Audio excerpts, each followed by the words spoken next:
दीप दर्शन। शुभम करोतु कल्याणम आरोग्यम धन संपदाम शत्रु बुद्धि विनाशाय दीप ज्योतिर्नमोस्तुते।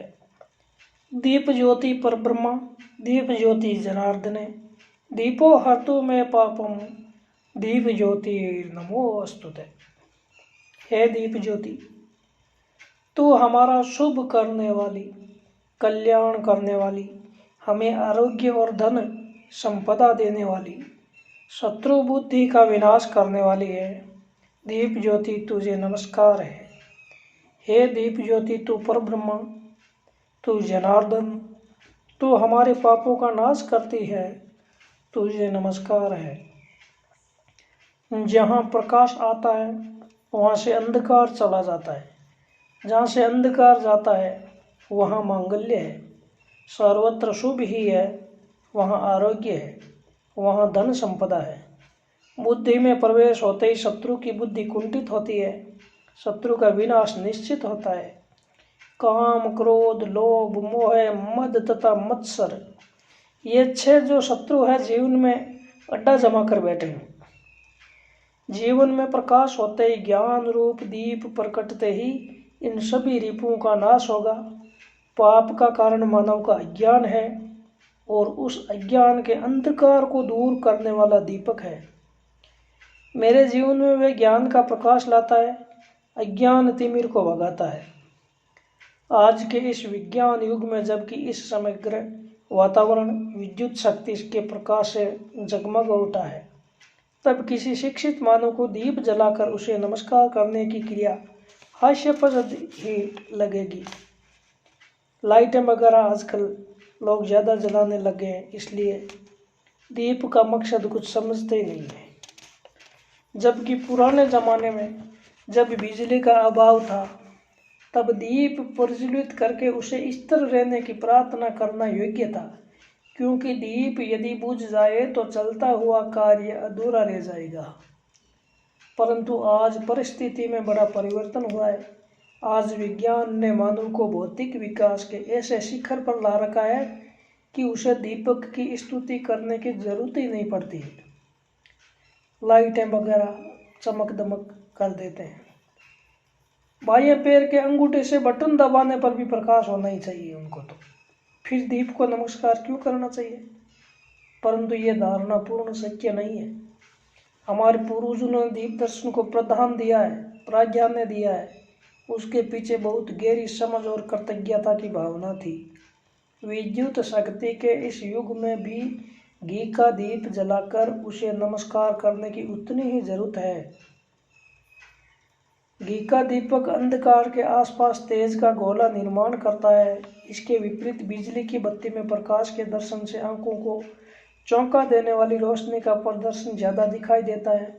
घी का दीपक अपनी मंद मंद ज्योति से मानव को आत्म ज्योति का मार्गदर्शन कराता है, जिससे मनुष्य शांत होकर अंतर्मुख बनता है। जबकि बिजली का जगमगाना बाह्य विश्व को प्रकाशित करके मानव को बहिर्मुख बनाकर उसकी अशांति का कारण बन जाता है। एक दीपक सहस्त्र दीपों को प्रकाशित कर सकता है। विद्युत का बल्ब दूसरे बल्ब को नहीं जला सकता है। इसलिए इस युग में भी दीपक का और उसकी ज्योति का बहुत बड़ा महत्व है। मानव को दीपक से प्रेरणा लेनी चाहिए कि मैं प्रकाशित रहूंगा और दूसरों को भी प्रकाशित करूंगा। खुद जलकर जगत को प्रकाश देने की प्रेरणा दीपक हमें देता है। मानव को भी जगत में से अंधकार हटाने, अज्ञान दूर करने और दैवी विचारों का प्रकाश फैलाने के लिए अखंड जलते रहना चाहिए। ऐसी जीवन दीक्षा दीपक हमें देता है। अखंड दीपक के पीछे मानव को प्रभु कार्य के लिए अखंड जलते रहना चाहिए, ऐसा ही संकेत है। जैसे मंदिर के गर्भ में प्रकाश फैलाकर अखंड दीपक हमें प्रभु दर्शन कराता है, उसी तरह जगत के अंधकार में लोगों को सतत ईश्वर अभिमुख रखने के लिए समझदार मानव को अखंड दीप प्रज्वलित रहना चाहिए। सूर्य के अस्त होते ही सर्वत्र अंधकार फैलता है। अंधकार की छाया को पृथ्वी पर फैलते हुए कौन रोकेगा? सूर्य का स्थान कौन लेगा? सूर्य की तरह सतत जलते रहकर सर्वत्र प्रकाश कौन देगा? आखिर 2 पैसे का मिट्टी का कटोरा भगवान सूर्य नारायण का कार्य करने को तैयार होता है। यथाशक्ति जलकर अंधकार को दूर करने वाले उस छोटे से कटोरे के दीपक को क्या मैं नमस्कार भी नहीं करूं? जो दीपक मुझे अंधेरे में टकराने से बचाता है, जो दीपक मुझे प्रकाश देकर जीवन की राह दिखाता है, उसे क्या मैं नमस्कार भी नहीं करूं? वह छोटा सा दीपक सतत मुझे प्रेरणा देता है। भले ही तू छोटा हो, भले ही तेरा मूल्य 2 पैसे का हो, फिर भी तू जलने की तैयारी रख। हिम्मत दिखा, तू भी प्रकाश दे सकेगा। तू ही वह कर सकेगा। मुझे प्रेरणा देने वाले इस दीपक को मैं नमस्कार भी नहीं करूं तो मेरे जैसा कृतज्ञ दूसरा कौन होगा? उपनिषद में भी ऋषियों ने भगवान से प्रार्थना की, अस्तो मां सद्गमय तमसो मां ज्योतिर्गमय मृत्योर्मा अमृतम गमय। मानव जीवन का प्रवास असत्य से सत्य की ओर, अंधेरे से प्रकाश की ओर और मृत्यु से अमृत तत्व की ओर होना चाहिए।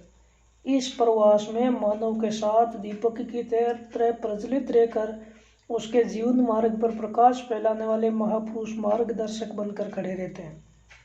ऐसे महर्षि जगत में ज्ञान का प्रकाश सतत फैलाने के लिए स्वाध्याय करके अखंड दीप जलाने को कहते हैं। स्वयं को जलाकर जगत को प्रकाशित करने वाले, सदा प्रकट रहकर मानव को प्रेम, प्रकाश और शांति देने वाले और दूसरों को अपने जैसे बनाने वाले दीपक से जीवन दर्शन प्राप्त करें, तभी दीप दर्शन सार्थक होगा। जय श्री राम।